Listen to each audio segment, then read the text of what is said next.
ሰላም። እስቲ ዛሬ ምንድነው የመንግስት አስፈላጊነቱ? ለምን ያስፈልገን? ባያስፈልገንስ? እና ብዙ ጊዜ ደግሞ የህግ የበላይነት የሚባሉ ነገሮች አሉ። ምንድነው የህግ የበላይነት? ለምንስ አስፈለገ የሚለውን እናያለን። አንዳንድ ደግሞ እስቲ ስለ አፍላጦን ስራዎቹ ስለ ህግ የበላይነት ያላቸውን እንመለከታለን። ሰላም እንዴት ናችሁ? ዛሬ እስቲ ደግሞ ምንድነው የህግ መንግስት አስፈላጊነት? ለምን ፈልገን ነው? የህግ የበላይነቱስ ምንድነው? ምንን አስመልክቶ ነው? እስቲ እንመልከት። የመንግስታት አስፈላጊነት ያው ባህሪ እና ፖለቲካዊ ፍልስፍናን እስቲ እንመልከት። ሊቁ ቶማስ ጄፈርሰን በተባበሩት የአሜሪካ ግዛቶች የነጻነት አዋጅ ላይ ያሰፈረው ውብ አንቀጽ የሚከተለውን ይላል። ለምሳሌ እነዚህ እውነቶች ራሳቸውን የሚመሰክሩ እንደሆኑ እናምናለን። ሁሉም ሰዎች የተፈጠሩት በእኩልነት ነው። በፈጣሪያቸውም የተወሰኑ በማንም ሊገፉ የማይገባ መብቶች ተሰጥቷቸዋል። ከነርሱ መካከል የመኖር የነጻነትና ደስታን የመፈለግ መብቶች ይገኙባቸዋል። ያው እነዚህን መብቶች ለመጠበቅ መንግስታት በሰዎች እንዲመሰረቱ ሆነዋል ይለናል ጄፈርሰን። ያው የመንግስታት አስፈላጊነት ግልጽ ነው ለቶማስ ጄፈርሰን። ዜጎቹን ለድርድር የማይቀርቡ መብቶችን መጠበቅ እና ማረጋገጥ ይላል። እና መንግስት በተወሰነ መልክዓ ምድር ላይ ስልጣን ተሰጥቶት ህዝቦችን የሚያስተዳድር ተቋም ነው ብለን ልንተረጉመው እንችላለን። የመንግስታት አስፈላጊነት አንድም የኃይል አጠቃቀምን ተገቢነት ከመቆጣጠር አንጻር ይመዘዛል። በዚህም የተነሳ ኃይል ወይም ስልጣን አጠቃቀምን በተመለከተ ግልጽና ተተግባሪ ህግጋትን ማውጣት፣ ህግጋቱን የማስፈጸም አቅም ማደራጀት ይኖርበታል። የመንግስታት አስፈላጊነት የዜጎቻቸውን ጥቅም ከማስከበርና ግለሰባዊ መብቶቻቸውን ከማስጠበቅ ጋር አስተሳስሮ ማየት ይቻላል። ያው መብቶች በአንዲት ሀገር ውስጥ ሆነ ከሀገሪቱ ግዛት ውጭ ሊጣሱ ስለሚችሉ ሁለቱንም አይነት አደጋዎች ነቅቶ መጠበቅ የመንግስት ግዴታ ነው። ቢያንስ ከላይ የተጠቀሰው የቶማስ ጄፈርሰን ትንታኔ እንደሚያስገነዝበው ሆኖም ትክክለኛው የመንግስት ተግባር ሁሉንም የሚያስማማ ሂሳባዊ ስሌት አሊያም ቀኖቃዊ ድንጋይ አይደለም። አያሌ ፖለቲካ ፈላስፎች ከሚሟገቱባቸው ነጥቦች መካከል አንዱ ያው ይህ ነው። በፍልስፍናቸው ትልቅ ትልም ተነድተው የተለያዩ አገራት ልዩ መልክ የያዙ መንግስታት አቋቁመዋል። በአንዲት ሀገር ውስጥ በተለያዩ የታሪክ አጋጣሚዎች የተዘበራረቁ የመንግስት ቅርጾች ስራ ላይ ሲውሉ ተስተውሏል። ምናልባት በአንዱ ዘመን የፖለቲካ ወረት የነበረው በቀጣዩ ዘመን እያለፈበት ይሆናል ማለት ነው። ያው የፖለቲካ ወረቶች የሚያብቡትም የሚከስሙትም ፍልስፍናዊ አቻቸውን ተጠግተው ነው። እስቲ ፖለቲካን ማጥናት ስልጣንን ማጥናት ነው። ፍልስፍናን ማጥናት ምክንያታዊነትን ማጥናት ነው። የፖለቲካዊ ፍልስፍና ተግባር ስልጣን፣ ምክንያታዊነት ሊዋሃዱ የሚችሉባቸው እድሎች ማሳየት ነው። የውህደቱ መፈጸሚያ ቦታ መንግስት ይባላል። ጥሩ መንግስት ስልጣንን ከምክንያታዊነት ጋር ያጸድቃል። ምክንያትነቱም በስልጣን ዙፋን ላይ ያነግሳል። ኦኬ፣ ወደ ሌላኛው ነጥብ ስናልፍ ያው የህግ የበላይነት ያው ምን ማለት ነው? ለምንድን ነው ስለ ህግ የበላይነት ብዙ ጊዜ የሚወራው? ባጭሩ እናወራለን። ያው ለነጻ ማህበረሰብ ግንባታ ዙሪያ ከሚወሱ ጽንሰ ሐሳቦች አንዱ ያው የህግ የበላይነት ነው። በነጻ ማህበረሰብ ውስጥ የግለሰብ መብቶች ፍጹማዊ ናቸው። የህግ የበላይነት የመነሻ ሐሳብ የኃይል አጠቃቀም ቀድሞ በተቀረጹ ሁሉን አቀፍ ህግጋት የታጠረ ነው የሚል ነው። ያ ማለት ሀ የተባለ ግለሰብ ወይንም ተቋም የሌላ ለ የተባለ ግለሰብ ወይንም ተቋምን መብቶች ጥሶ ቢገኝ ከሚገባው በላይ ወይንም የማይገባውን ኃይል ተጠቅሞ ቢሆን የድርጊቱ ውጤት የሚመዘነው ከድርጊቱ በፊት የሀገሪቱ ህዝብ በሚረዳ ሁኔታ የረቀቀና ተቀባይነት ያለው ህግን ተከትሎ ነው።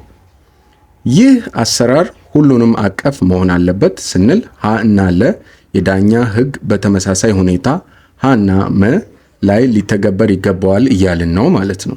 ይሄ ግልጽ ነው። የህግ የበላይነት ከሰዎች የበላይነት በተቃራኒ የቆመ ነው። የሰዎች የበላይነት ጉልበት፣ ኃይል፣ ስልጣን የጨበጠን አካል የበላይ አድርጎ ይቀበላል። የህግ የበላይነት በሰፈነበት ከባቢ ግን ማንም ቢሆን በህግ ፊት እኩል ነው። የጥቂቶች ክፋት፣ የአውዳሚነት እምቅ ኃይልና ጥማት በክልከላዎች እንዲሁም ለሁሉም በሚሰራ ህግ ካልታጠሩ በቀር የሰው ልጆች ህይወትን ምን ሊመስል እንደሚችል መገመት አይገድም። የህግ የበላይነትን መተግበር ማለት በአንዲት አገር የሚኖር ግለሰቦችን የእርስ በእርስ ግንኙነት በህግጋት አስተካክሎ መምራት ማለት ነው። ዜጎች ህግንም የሌሎችንም መብት እንዲያከብሩ መግራት ማለት ነው። ጉዳዩ አስፈጻሚ መንግስት ራሱንም በህግ መገደብ አለበት ለማለት ነው። እስቲ ደግሞ ስለ አፍላጦን ወይም ፕሌቶ ስለምንለው ስለ ህግ ካወራቸው አንዳንድ ነገሮች እስቲ ልበላችሁ። ከ427 እስከ 334 ዓመተ ዓለም ላይ የተናገራቸው ነገሮች አሉ። እስቲ ፈላስፎች በአገራቸው ነገስታት ካልሆኑ ወይንም አሁን ነገስታትና መሪዎች የተባሉ በሐቀኛ ፍላጎት ጥበብን ለመሻት ካልተነቃቁ፣ ያ ማለት ፖለቲካዊ ስልጣን እና ፍልስፍና ካልገጠሙ ከችግሮች መላቀቅ አይታሰብም። ስለ አፍላጦን የግል ህይወት የሚታወቀውም እምብዛም ነው። ነገር ግን የበሰሉ እሳቤዎቹን የመሰረተባቸው የዳበረ ዓለማዊ ተሞክሮ እና የሰላ ምልከታ እንዳለው አይጠረጠርም። ትውልዱ በአቴንስ ከተማ በ427 ዓመተ ዓለም ነው። የተገኘበት ቤተሰብ ስመጥር ከመሆኑም ባሻገር ሲወርድ ሲዋረድ የኖረ በመንግስት አስተዳደር ውስጥ በትልቅ የመሪነት ስፍራ የማገልገል ታሪክ ገንብቷል። አፍላጦን ይህንን ታሪክ የማስቀጠል አቅምና ተስፋ ማሳየት የጀመረው ገና በማለዳ ነው። በጉብዝናው ወራት በትግል ውድድር ተካፍሎ አሸንፏል። ስነ ግጥም እና ድራማ ጽፏል። ከምንም በላይ ደግሞ በፖለቲካ መሳተፍ ጀምሯል። ቆይቶ እንደተረዳ ነው ዘሪፐብሊክ እና ያላለቀው ዘለውስ የመሳሰሉ ትላልቅ ስራዎቹ የህዝብ አስተዳደር እውነታዎች ያሳስቡት እንደነበረ ጠቋሚዎች ናቸው። እንደ ማንኛውም የዘመኑ ወጣት በሶቅራጠስ እንግዳ ስብዕና እና አስተምሮዎች ክፉኛ ተማርኳል። እርሱ የሃያዎቹን የዕድሜውን አጽቅ ያጠናቀቀው ሶቅራጠስ የ70 ዓመት አዛውንት ነበር። ሆኖም ሶቅራጠስ የወጣቶች የሥነ ምግባር መሪ ከመሆኑም ባሻገር ለአቴንስ ዜጎችና ገዢዎች የማይወላወል ህሊናቸው ነበር። ይህ ልዩ ሚና ለአፍላጦን የትክክለኛው ሰው መገለጫ ሆኖ ሳይታየው አልቀረም። ምናልባትም በቀዳሚው የህይወት ክፍል ወሳኝ ሊባል የሚገባው ሁነት በ399 ዓመተ ዓለም ሶቅራጠስ በፍርድ ገምድል ብያኔ የሞትን ጽዋ መጨለጡ ነው። እርሱም ሶቅራጠስን በመደገፉ የተነሳ በመንግስት የነበረው ተቀባይነትን አጣ። ስለዚህም የፖለቲካ እንቅስቃሴውን ትቶ ለ12 ዓመታት ያህል በጉዞ ተጠመደ። በጉዞ የአሁኖቹን ጣሊያን እና ግብፅን አዳርሷል ተብሎ ይታሰባል። ወታደራዊ አገልግሎት ሳይሰጥ እንዳልቀረም ይገመታል። ወደ አቴንስ ከተመለሰ በኋላ በ387 ዓመተ ዓለም ባቋቋመው አካዳሚ ዘአካዳሚ ፍልስፍናን ማስተማር ጀመረ። ስያሜውን በወቅቱ ገኖ ለነበረው ጀግና አካዳሚስ ክብር ከተሰናዱ የወራት ተክሎች የወሰደ ሲሆን በምዕራቡ ዓለም እንደ መጀመሪያው ዩኒቨርሲቲ ይታያል። ከበርካታ ክፍለ ዘመናት በኋላ በ529 ዓመተ ምህረት በንጉስ ጀስቲያን እንዲዘጋ እስኪፈረድበት ድረስም ትምህርታዊ ግልጋሎት ሲያበረክት ቆይቷል። ሳይንስንም ፍልስፍናንም ያጠቃለለው የአካዳሚው ካሪኩለም የአገር የመዳን ተስፋ የወደፊት መሪዎቿን በአግባቡ የማሰልጠን ላይ ነው የሚለውን የአፍላጦን አመለካከትን የተከተለ ስሪት ነው። አፍላጦን የአስተማሪነት ስራውን 2 ጊዜ በማቋረጥ ሳይራኩስ ወደ ተባለ ቦታ አምርቷል። የጉዞዎቹ ግብ ዳግማዊ ዳዮነሲየስ የሚሰኘውን አምባገነንን ንጉስ በግሉ ለማስተማርና እርሱ የሚያስተዳድረውን መንግስት በፖለቲካዊ እሳቤ አጥምቆ ለመቅረጽ ነበር። ሁለቱም ሙከራዎቹ አልተሳኩለትም። በተለይ ደግሞ በሁለተኛው ጥረቱ ከሸፈበት በጣም በመከፋቱ ወደ አቴንስ ለመመለስ እንኳን ተነሳሽነት አጥቶ ነበር። ያው ቀሪውን ዘመኑን በአካዳሚ በማስተማርና በጽሁፍ ስራዎቹ በመጠመድ አሳልፏል ያው የሚል እምነት አለ ነው። አፍላጦን ያው የተከተባቸው 30 ዲያሎጎች፣ በምልልስ መልኩ የሚቀርቡ ሀተታዎችና የተወሰኑ ደብዳቤዎች አሉ። ከነዚህ መካከል ለምሳሌ የሚበዙት በእርሱ በትክክል የተጻፉ እውነተኛ ስራዎቹ ለመሆናቸው ማረጋገጫ የተገኘባቸው ናቸው። በዲያሎጎቹ ዲያሌክቲካዊ በጥያቄና መልስ ሀሳብን የመፈተሽ መንገድ ተጠቅሟል። ይህም አይነት ያው የሶቅራጠስ መንገድ መሆን ይታወቃል። ልክ እንደ ሶቅራጠስ ሁሉ የተጠራ የሆነ አቋምን ከማወጅ በበለጠ እውነታን በግልጽ እና ምክንያታዊነት የመመርመር ጸጋን ያደንቃል። ከድምዳሜውም በዘለለ ወደ መዳረሻው በሚያመራ ጎዳና ሚዛናዊነት ያምናል። አሁን ልክ እንደ ሶቅራጠስ ትኩረቱ ስነ ምግባራዊ እንጂ ሳይንሳዊ አይደለም። እውቀት ከምግባር ልዕልና ወይ ሊነጠል አይቻለውም አይገባውም ይላል።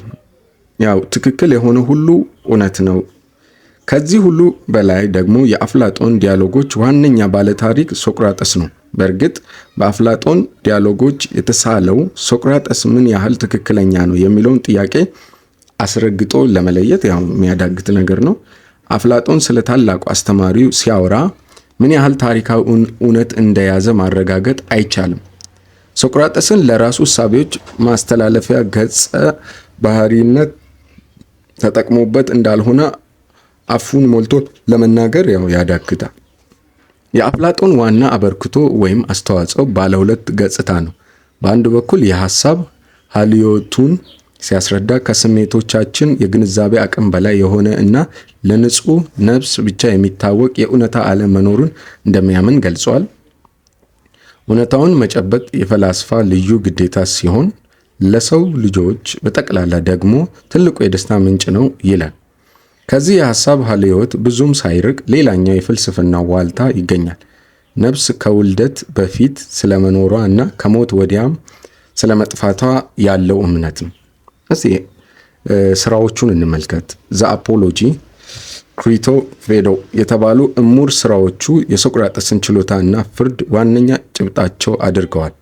ስነ ጽሑፋዊ ልሂቅነታቸው እንዳለ ሆኖ የፍልስፍናን ሕይወት ደግፈው ይሟገታሉ። ፖለቲካዊ ፍልስፍናው የተንጸባረቀባቸው ስራዎቹ ደግሞ ዘ ሪፐብሊክ፣ ስቴትስማን እና ላውስ ናቸው። የአፍላጦን ቀዳሚ የጽሑፍ ስራዎች የሶቅራጠስ ማስታወሻ ናቸው ማለት ይቻላል። በታላቁ አስተማሪና በተማሪዎቹ ወይንም በጓደኞቹ መካከል የተደረጉ ውይይቶችን ነው ያው የሚዘግቡት። ግን በመጀመሪያ አስተማሪው ምንም ነገር እንደማያውቅ በማወጅ ውይይቶቹን ይከፍታል።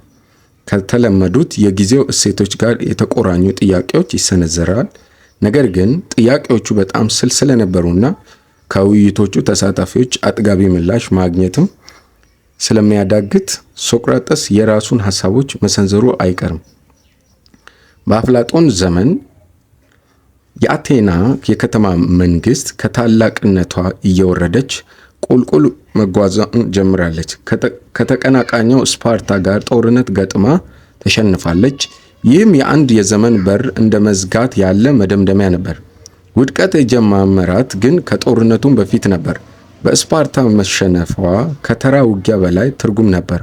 አንድ ማህበራዊ ስርዓት በሌላው ላይ ድል መቀዳጀቱን ነበር። የስፓርታ የባለ ሀብቶች የጋራ አገዛዝ ኦሊጋርኪ ከአቴና ዲሞክራሲ ይበልጥ የተደራጀና ጉልበቱም ይበልጥ የደረጀ መሆኑን አሳይቷል። ዜጎቿን አሳታፊዋና እኩልነትን ሰባኪዋ አቴና በቀውስ ሰዓት ከምንም በላይ በሚያስፈልጉት በዲሲፕሊን መታነጽንና ለመስዋዕትነት መቁረጥን ባወዳጁት ስፓርታዎች አፈር ድሜዋን ግጣለች። ያው ከሽንፈት በኋላ የአቴና ዜጎች በአጀንዳ ተከፋፍለው በባሰ ሁኔታ ቆርቁዘዋል። ዙሪያውን የከበበው ተስፋ ማጣትና ቡድንተኝነት አፍላጦንን ዘ ሪፐብሊክን እንዲጽፍ እንዳነሳሳው ይታመናል። በዚህ ስራው ለራሱ ያቀረበው አእምሯዊ ፈተና ፍጽምናን የተቀዳጀ ፍትህ እንዲሁም ማህበራዊ መረጋጋትና ፖለቲካዊ ኃይል ተተግባሪ የሚሆኑበት ህብረተሰብ መፍጠር የሚል ነበር።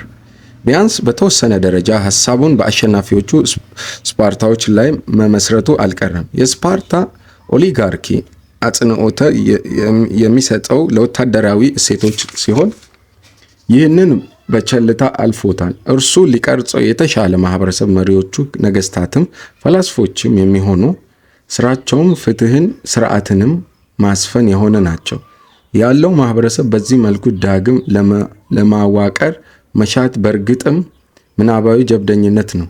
የአንድ ወቅት ታላቅነቷ ተዘንግቶ የተተረማመሰች አገር ፍርስራሽ ላይ ቆሞ እንዲህ ማሰብ ላይገርም ይችላል። ለነባራዊ እውነት የሚሰጥ ሐሳባዊ ወይንም ምኞታዊ ምላሽ ይመስላል።